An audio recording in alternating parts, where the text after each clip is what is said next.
اللهم صل وسلم وزد وبارك على رسول الله وآله الأطهار، على رسول الله وآله الأطهار. در دوزخ اگر وصف تو در چند آید، در دوزخ اگر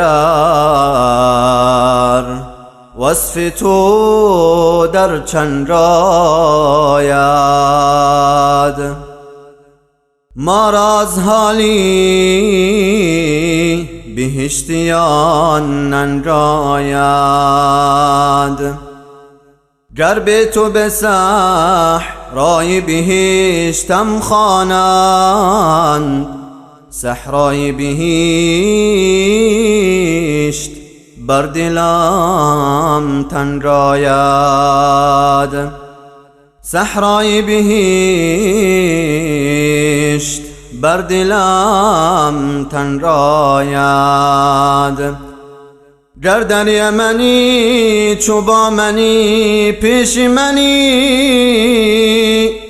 گر پیش منی چو بی منی در یمنی، من با تو چنینم ای نگار یمنی.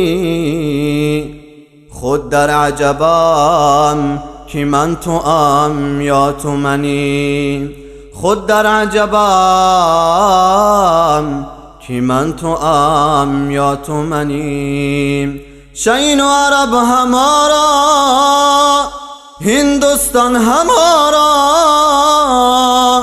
مسلم کے ہم وطن ہے، سارا جہان ہمارا. شین و عرب مال ماست، هندوستان مال ماست.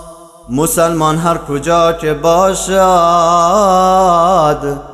هموطنی ماست، مسلمان هر کجا که باشد هموطنی ماست.